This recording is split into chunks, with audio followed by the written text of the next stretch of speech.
Guillaume chooses the wall.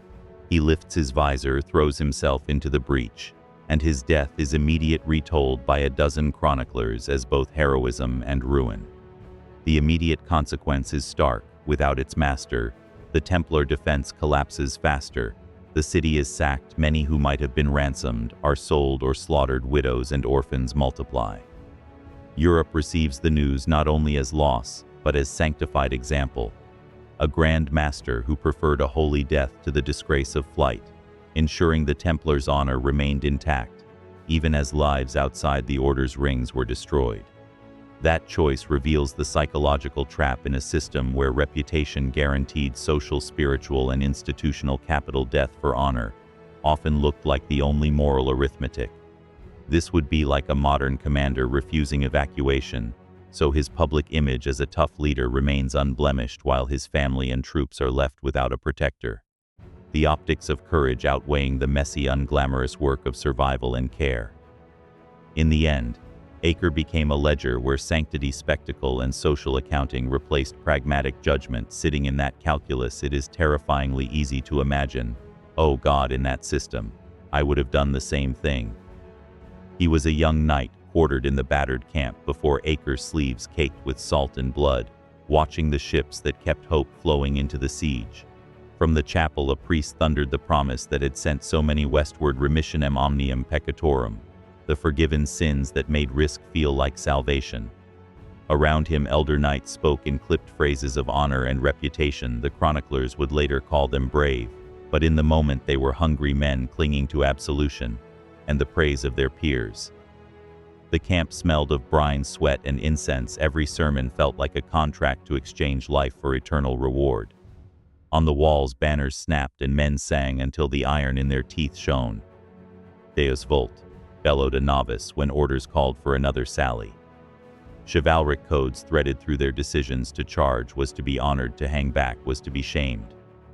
The immediate crisis arrived when an enemy column, exhausted and starving, sought to surrender beneath a portion of the wall held by his company. Commanders worried about a breach and eager to deter further sorties ordered summary slaughter, an order framed as necessity and framed too as honor: no quarter to the foe. The young knight held his sword over the first man and saw not an abstract enemy, but a trembling father clutching a child. His conscience questioned the tenets had been fed. Around him, the men tightened their grips. To refuse would make him a coward and mark his family back home with shame. To obey would stain his soul but keep his name bright in the rolls of the living. In a moment of sharp, hot time, he heard two voices, the sergeant's bark, "Do your duty," and as if from another world, the whispered cry of the captive, "Have mercy." He imagined his mother's face, the marriage his liege would expect, the tombstone his name deserved, and the psalms promising paradise for those who died for the cause. This was the medieval trap, the theology of indulgence, and the social grammar of honor made martyrdom and even collective slaughter appear like rational investments in family salvation and reputation. The young knight lowered his sword and clashed instantly with the company. Blood on both hands, he spared some, and in doing so accepted disgrace. He lived and he was scorned, called faint-hearted in the taverns, and barely entrusted with a banner again. But he returned at night to pray, haunted by the faces he had not ended, and by those he had failed to protect. Years later, when chroniclers debated another siege, some would call his choice cowardice, others mercy, but for him the consequence was a life of private penance, honored by conscience, dishonored by comrades. This would be like a modern soldier refusing to follow an order to execute prisoners because of conscience, only to be court-martialed and shunned by unit and family. The pressure to conform makes moral refusal almost impossible. The final image lingers, surrounded by banners and psalms that promised heaven for death. He learned the bitter lesson that in a society where salvation, honor, and reputation are paid for with blood, moral choices fold inward until the only safe decision is the one everyone else makes. In that calculus, he realized with a cold clarity, "Oh God, in that system, I would have done the same thing." Guillaume de Beaujeu, the Grand Master of the Knights Templar, stalked the shattered terraces of Acre as the final Mamluk engines rasped the city's walls. Contemporary chroniclers paint him as iron and prayer, When urged to abandon the outer gate, he is reported to have cried, "I will not desert the city, and I will die with her." That vow, half religious oath, half military boast, became the rhythm of his days, rounds of men, the ringing of trumpets, the endless tally of the wounded. Around him, families packed what they could. A city's life had been compressed into a handful of towers and a handful of moral choices. The siege tightened like a noose. Supply ships still threaded the harbor, but every landing brought more desperate faces, more mouths to feed, and more unborn reputations to defend. The chronic voice that survives from inside the walls records the human plea, "Spare them, spare the children," a woman's cry, transcribed by an eyewitness who could not forget the sound. Beaujeu felt that cry as both accusation and temptation, the concrete duty to save lives, pressing against the coded duty to hold honor. His order books contained oaths to God, and to the order his heart held the face of a nephew in distant Provence, and the thought of souls judged at the last day. Then in real time the moment came: a breach, a parley, a choice. Messengers urged him to open a gate to let non-combatants flee on the promise of ransom and safe conduct.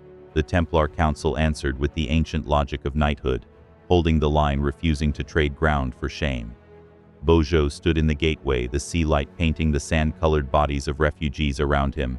Banners fluttered, and the brothers awaited his command. He could give the order to release families, saving some lives but staining his honor and the order's reputation, or he could seal the gate, keep the line, and enact the ideal that had always made competing for death seem rational in their world. He sealed the gate. The walls held a little longer, and the Templars' last valor was recorded and retold as Holiness Beaujeu himself died within the crush, killed where he had sworn to stand. The consequence was immediate and cruel. The survivors who might have left were taken, or slain families were ripped apart, and the order's prestige was preserved in eulogies, even as its people perished. The psychological trap is stark. By choosing honor as the primary good, Beaujeu preserved a reputation that would echo in chronicles, but destroyed the reputation that would echo in chronicles, but destroyed the reputation that would echo in chronicles, but destroyed the reputation. This would be like a modern commander refusing an evacuation of civilians because retreat would look weak on camera, choosing institutional image over immediate human rescue under the weight of expectations about duty and legacy. The final insight is terrible simple. In a system where honor is the currency and shame the worst fate, even a man with a family, a faith, and a conscience can be pushed to choose the story that will outlive him rather than the lives that will not. Oh God. Stuck in that logic, most of us would have done the same. At Acre, the bloodiest standoff of the Middle Ages, a 2-year siege meant rotting wounds, famine, and towers collapsing into moats. Assault meant climbing slick ladders through arrow storms and crashing stones, then grappling in a choking breach. Nevertheless, knights jostled to go first, treating selection as divine favor, not suicide, because in their world honor and salvation outweighed survival. In this video we ask why men at Acre embraced near certain death for a few feet of wall. The year is 1291, and Acre is a ring of stone and salt, a double enceinte with moats choked by mud, and the sea itself battering the outer line. From the Templar of Tyre's vantage on the wall, you can see the harbor's ruined quays, where Genoese and Venetian ships once made quick salvation for reinforcements. Now cranes groan, catapult stones pile like grave markers, and every tide brings more sickness into the camps. Excavations at Acre would later show those harbors, and the broken engines, the battered trebuchet bolts, and the slurry where wagons sank today. The smell of rot and fever makes men slur their prayers. He knows the physical gauntlet, walls, sea engines with tired ropes. And he knows a siege can die as quietly as it can be taken by storm. Life in the camps is a cramped hierarchy of nobles, knights, sailors, townsfolk, and peasants, shivering under the same flag, all feeding off the tenuous line from the sea. Reinforcements do arrive, but every ship that slips in taxes the rations. Further engines cannot throw forever, and the moats fill with the dead and the refuse of battle. The Templar of Tyre is part cleric, part intelligence officer, fluent in Arabic, bound to vows and hated by some for the secrets he keeps.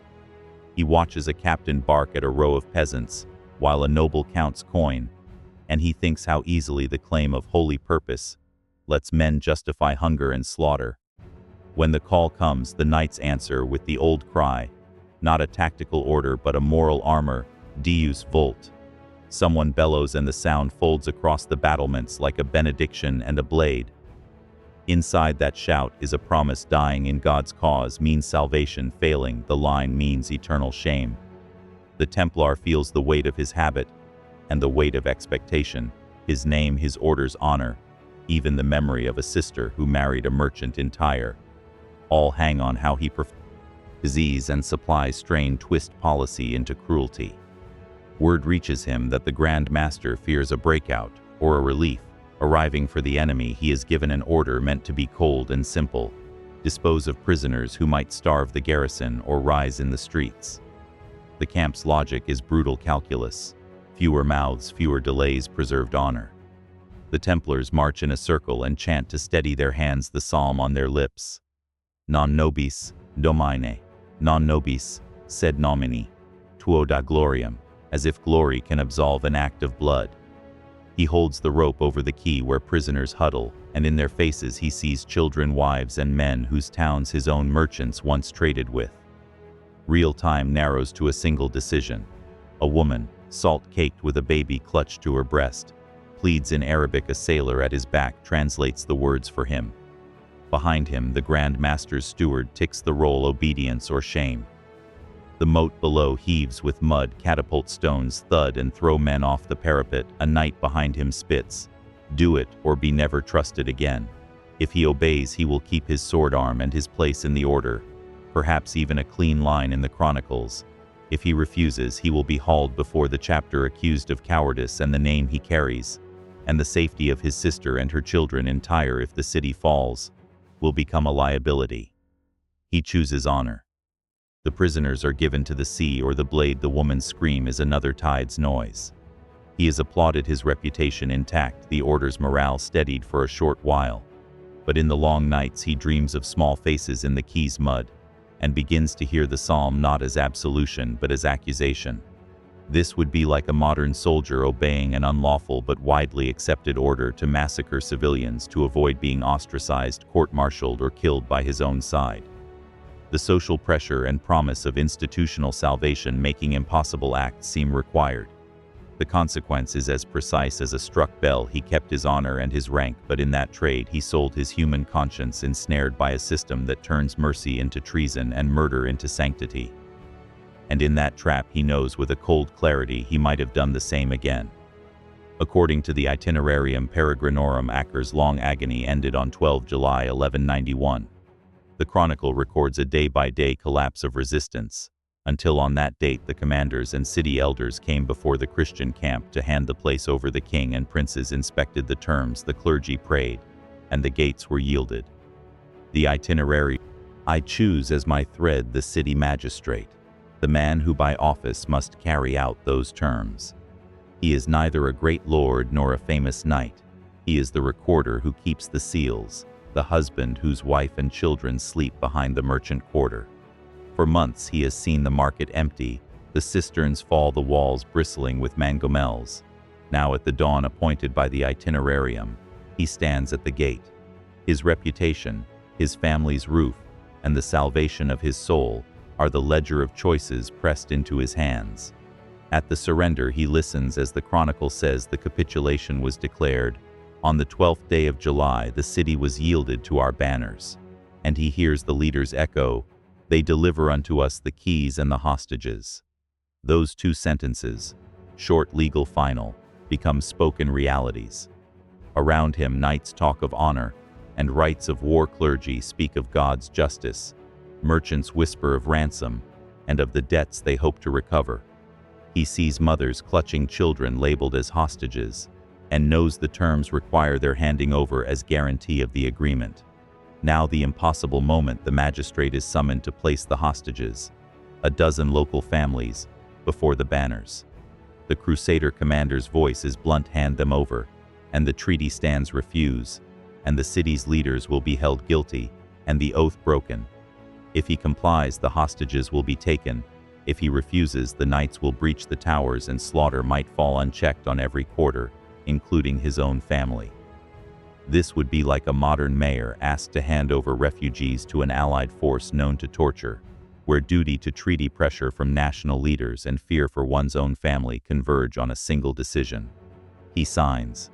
The magistrate's hand is steady, the keys rattle like a verdict. The families are led away under escort. The itinerarium's legal phrasing is fulfilled. The city changes masters. The magistrate keeps his post and his roof, but at the cost of a conscience that will not rest. He tells himself he upheld honor, kept the pact, preserved his town, yet the image of the children pushed through the gate returns in prayer. The last line closes on the trap. In a world where law, oath, and reputation were the currency of survival, doing the right thing by the code could demand what the heart could not forgive. And confronted with that logic, most reasonable people would have signed the same paper. Guglielmo Embriaco was not a king or a grand master. He was a Genoese shipmaster caught between ledgers and liturgy at the siege of Acre. His name appears in cartularies as the man who turned merchant galleys into siege machines, a practical response to papal bulls that made salvation payable and portable. When a papal legate read the indulgence aloud to sailors about to lash their lives to a holy enterprise, he intoned Indulgentiam Plenarium, the plenary remission that could wash ledger lines clean as sins. For Embriaco, the bull was not abstract theology, but a market force that reshaped risk calculation across classes. The mechanics were blunt. Communes sold convoy contracts to merchants. Merchants paid crews, provisioned ships, and signed away freight to serve as transport or war engines if the commune demanded. Pipe rolls and tithe edicts in other realms, the Saladin tithe in England for example, show how crowns and clergy turned plunder and piety into cash, while cartularies record the clauses that bound burghers to run convoys and accept losses for the common cause. Embriaco's fleet represented capital, family credit, and the lifeblood of a Genoese house. Every plank he repurposed for a siege tower was an asset reclassified as devotion. The rules of the military orders framed this choice. Vows conferred moral authority to command sacrifice, while communal law enforced reputational ruin for refusal. Inside the Christian camp, the language of holiness and honor braided with mercantile contracts until they were indistinguishable.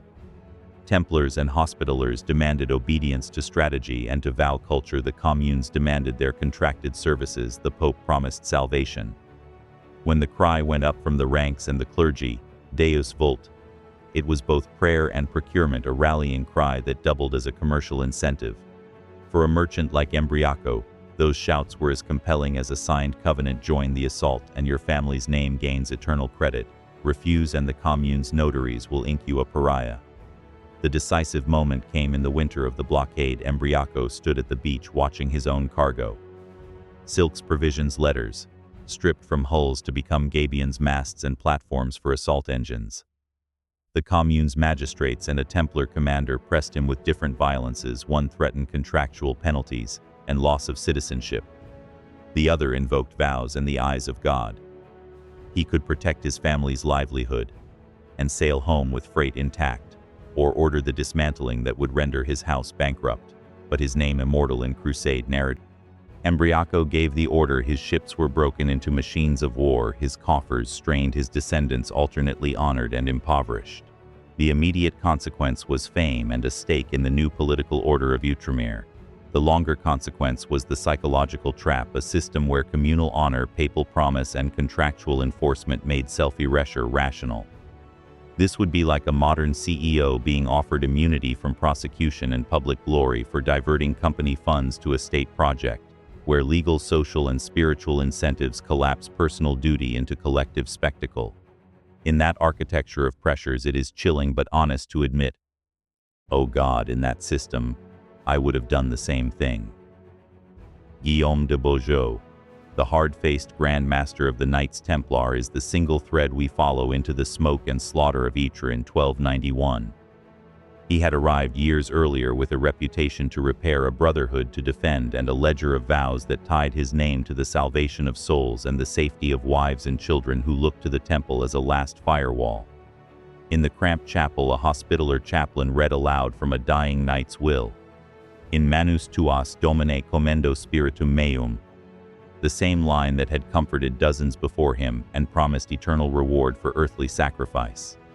The city's necrologies recorded names like pinholes of light in a ledger of lost knights, chaplains, laundresses, the miller's son, all reduced to entries that meant both memorial and market price. By the final assault, Guillaume faced the concrete particulars behind those liturgical words. If he held the walls, he might slow the Mamluks by time for women and children to escape by sea and die with honor before his brothers. If he retreated, he could preserve command, ransom captives later, and ensure the order's structures survived. Letters arriving from Europe promised no immediate relief. Wills were being executed in the sand. Chaplains wrote of maimed men whose ransoms would mean the difference between orphanhood and keeping a household intact. A veteran Templar muttered what a scribe later copied into the chronicle as the city's tenor. They fell in the streets like corn before the sickle, words that landed like a verdict on every man present. The critical night comes with the ladders and the fire. Guillaume is offered a horse and a boat, a route to reconstitute leadership abroad and to live to bargain ransoms for those taken. Around him the camp is a web of claims, his reputation as Grand Master, vows sworn on the cross, the salvation promised by martyrdom, and the faces of men whose families look to the temple's purse. A chaplain clasps his hand and whispers a will's plea. Read earlier in the chapel, I bequeath